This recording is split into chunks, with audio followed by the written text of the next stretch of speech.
Hello friends, welcome to mathematics world. Doctor Sonendra Gupta online maths class. आप सभी का मेरे यूट्यूब चैनल बहुत बहुत स्वागत है। जैसे कि आप जानते हैं कि इंजीनियरिंग मैथमेटिक्स 2 का मैं आपका पेपर का सोल्यूशन सॉल्व करा रहा हूं, जो कि दिसंबर 2024 में हुआ था, जिसमें अभी तक हम दो क्वेश्चन सॉल्व कर चुके हैं, क्वेश्चन नंबर 1 और क्वेश्चन नंबर 2। आज हम बात करेंगे क्वेश्चन नंबर 3 किस प्रकार सॉल्व करेंगे और क्वेश्चन नंबर 3 में हमसे क्या पूछा गया था। जैसे कि आप जानते हैं कि मैं आपको समय समय पर मॉडल टेस्ट पेपर भी प्रोवाइड कराता रहता हूँ। उन मॉडल टेस्ट पेपर को आप सॉल्व जरूर करिएगा एग्जाम से पहले, क्योंकि इन मॉडल टेस्ट पेपर की खास बात ये होती है कि एग्जाम में इससे बहुत सारे क्वेश्चन एग्जाम में पूछे जाते हैं। अभी जो M2 का पेपर हुआ था, उसका जो मॉडल टेस्ट पेपर, मैंने दो मॉडल टेस्ट पेपर दिए जिसमें मेरे कम से कम 4 से 5 क्वेश्चन मेरे एग्जाम में आए हुए हैं। तो आपसे रिक्वेस्ट है कि मॉडल टेस्ट पेपर को हमेशा सॉल्व किया कीजिए। साथ में अगर आप चैनल में पहली बार आए हुए, चैनल पर आपने सब्सक्राइब नहीं है, चैनल को सब्सक्राइब कर लो, बेल आइकन को प्रेस कर लो, जिससे कि मोर इंटरेस्टिंग वीडियो लेक्चर आपको इन फ्यूचर में भी मिलते रहे। तो आइए समझते हैं क्वेश्चन नंबर 3 क्या है। क्वेश्चन नंबर 3 को अगर हम देखें तो क्वेश्चन नंबर 3 हमसे पूछा गया था, वो हमारा पर लिखा था सॉल्व 1 प्लस एक्स का whole square d y d two Y by d square 1 plus x D Y by D x plus y equal to cos log 1 plus x. अब सवाल ये उठता है कि भाई हमको तो केवल सॉल्व बोला गया है। अगर सॉल्व बोला गया है तो हम कैसे पहचाने कि ये क्वेश्चन किससे रिलेटिव है। बच्चों के मन में हमेशा ये सवाल हमेशा रहता है। तो मैं जिसे पहले भी बोलते रहा हूं कि अगर आपको यहाँ पर जो भी, जब हमारे पास इक्वेशन दी होती है, उस इक्वेशन को सबसे पहले स्टैंडर्ड फॉर्म में आप कन्वर्ट करिए। स्टैंडर्ड फॉर्म से मतलब क्या होता है कि जो भी आपकी इक्वेशन होती है वो हम लिखते हैं d two Y by D x square plus p d Y by D x plus q y equal to r. क्या हमारी इक्वेशन इस फॉर्म में लिखी हुई है? अगर नहीं लिखी हुई तो पहले इस फॉर्म में लिखने की कोशिश करिए। तो हम क्या करते हैं, पहले 1 प्लस एक्स के होल स्क्वायर को डिवाइड कर दे। जैसे हम 1 प्लस एक्स के होल स्क्वायर को डिवाइड करेंगे तो आपके पास इक्वेशन निकल के आएगी D two Y by D x square 1/1 plus x D Y by D x plus Y upon 1 plus x का whole square cos log 1 plus x का होल स्क्वायर। अब डेफिनेटली अगर हम इसे वन नॉन सॉल्यूशन से इस question को अगर हम सॉल्व करना चाहते हैं तो ऑब्वियसली वन नॉन सॉल्यूशन से क्वेश्चन सॉल्व नहीं होगा। क्यों नहीं होगा? क्योंकि वन नॉन सॉल्यूशन के अंदर हमारे को प्री इंस्पेक्शन मेथड लगाना पड़ता है। जब 1 plus p plus q equal to 0 है, क्या p plus q x equal to 0 है, क्या 1 minus p plus q equal to 0। Obviously इनमें से कोई भी मेथड हमारा अप्लाई नहीं हो पाएगा।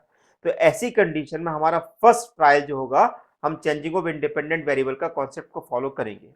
जैसे मैंने इक्वेशन कंपेयर किया तो मेरे पास p की वैल्यू आ गई 1/1 प्लस एक्स, क्यू की वैल्यू आ गई 1/1 प्लस एक्स का होल स्क्वायर, और आर की वैल्यू आ गई cos log 1 plus x upon 1 plus x का होल स्क्वायर।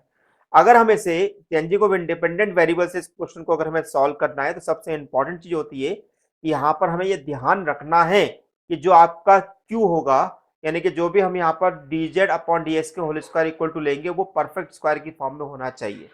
अगर परफेक्ट स्क्वायर की फॉर्म में नहीं है तो ये मेथड आपका फेल हो जाएगा। ओके, तो हमने क्या किया, dz अपॉन ds का whole square equal to 1/1 plus x का होल स्क्वायर ले ले, जो कि आपको यहाँ पर दिखाई दे रहा है। तो अब यहाँ पर अगर मैं dz बाई dx निकालूंगा तो 1/1 प्लस एक्स मिलेगा।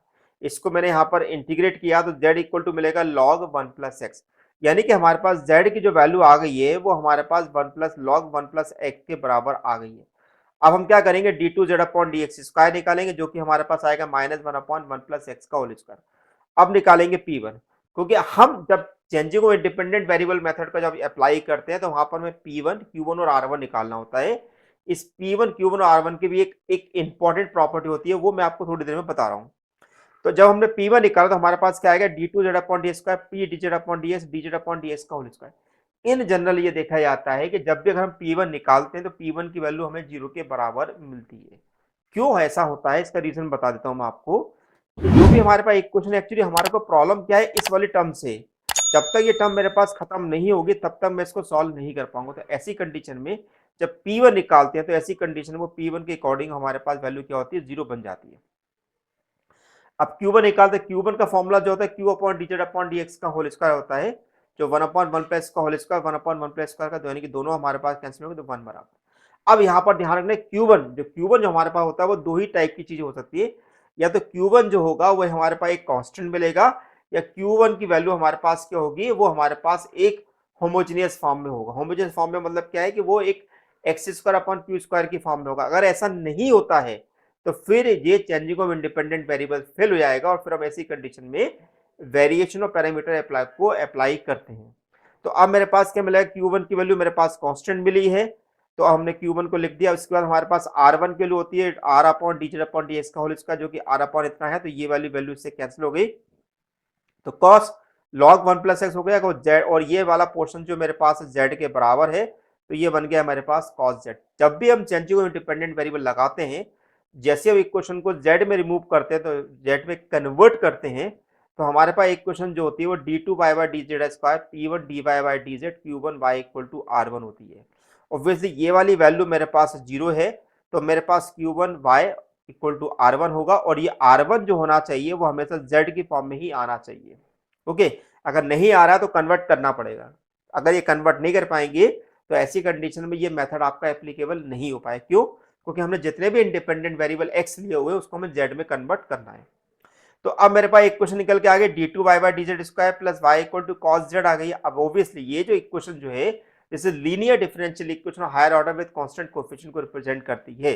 तो अब हम क्या करेंगे कि यहाँ पर मान लेते हैं कि ऐसी कंडीशन हम मान लेते हैं कि हमारे पास जो d जो होगा वो हमारा d जो होगा वो d अपॉन डी जेड के बराबर है। तो मेरे पास क्या होगी, इक्वेशन जो होगी मेरे पास कन्वर्ट हो जाएगी, this is D square plus 1 y equal to cos z के। और अब हम ये निकालेंगे इसकी ऑक्सिलरी इक्वेशन, तो m square plus 1 equal to 0 मिलेगा, यानी कि m equal to plus minus i मिलेगा। तो सी एफ इक्वल टू हो गया C1 cos z plus C2 sin z, है ना। तो z की वैल्यू कितनी है, log 1 प्लस एक्स, हमने वैल्यू पुट कर दी। अब हमारे पास पी आई क्या होगा, 1 upon d square plus 1 cos z। अब देखिए यहाँ पर हमारे पास z का जो कोफिशिएंट जो है वो 1 के बराबर है, 1z लिखा हुआ है, और रूल के अकॉर्डिंग अगर मैं डी स्क्वायर की जगह माइनस 1 स्क्वायर रखता हूँ तो मेरे पास वैल्यू मिल रही है 0। क्यों? क्योंकि मैं साफ साफ देख सकता हूँ कि मेरे पास एफ ऑफ माइनस 1 स्क्वायर जो है वो 0 के इक्वल मुझे यहाँ पर मिल रहा है।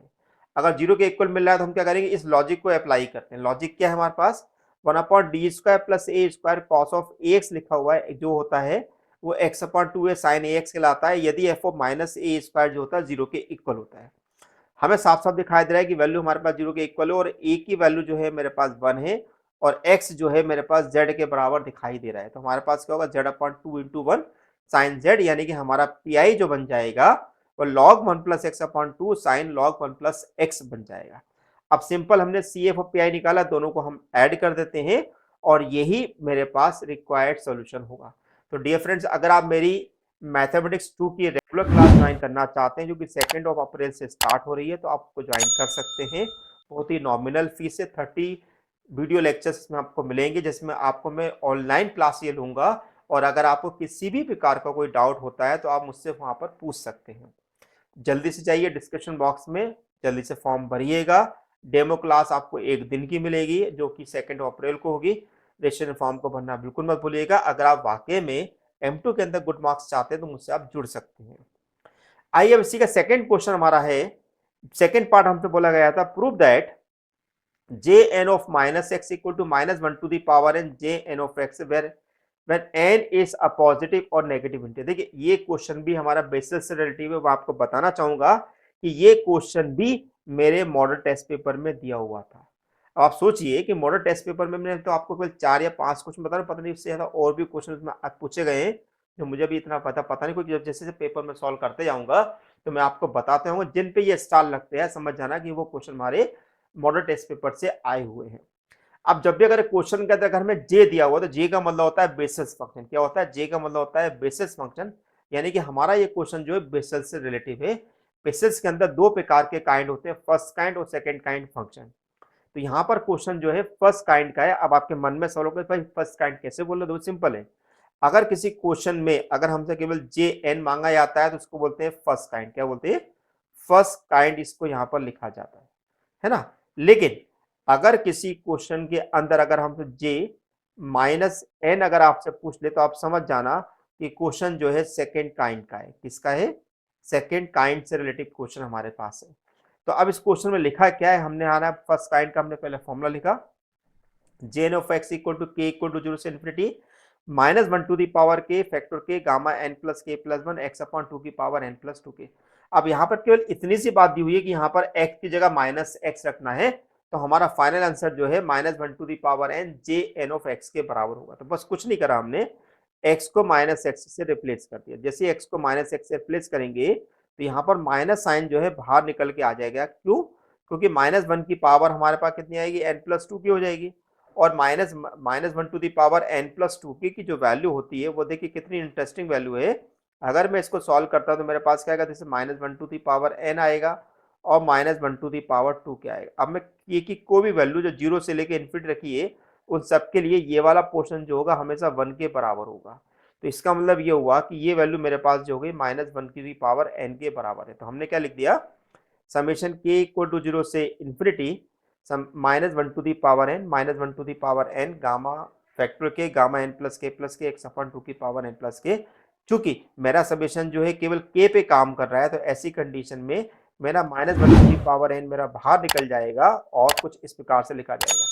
अब जो रिमेनिंग क्वेश्चन जो है ये वापस हमारा रिपीट हो गया और ये हमारा jn ऑफ x है। तो इस प्रकार से हम आसानी से प्रूव कर सकते हैं। 7 नंबर का क्वेश्चन पूछा गया था, सोचिए आप कितना आसान क्वेश्चन पूछा गया था। तो j n of minus x equal to -1 to the power n j n of x कहलाएगा। तो डियर फ्रेंड्स, फिर से एक बार मैं आपको बताना चाहूंगा, अगर आपको ये वीडियो लेक्चर अच्छा लगा है अपने फ्रेंड के साथ शेयर करना बिल्कुल ही मत भूलिएगा। और अगर आप मेरी ऑनलाइन क्लास में ज्वाइन करना चाहते हैं फटाफट डिस्क्रिप्शन में लिंक जाइएगा, डिस्क्रिप्शन बॉक्स में जाइएगा, वहां पर आप उसको गूगल फॉर्म को भर दिएगा। तो thank you for watching my channel doctor Surendra Gupta. Thank you so much.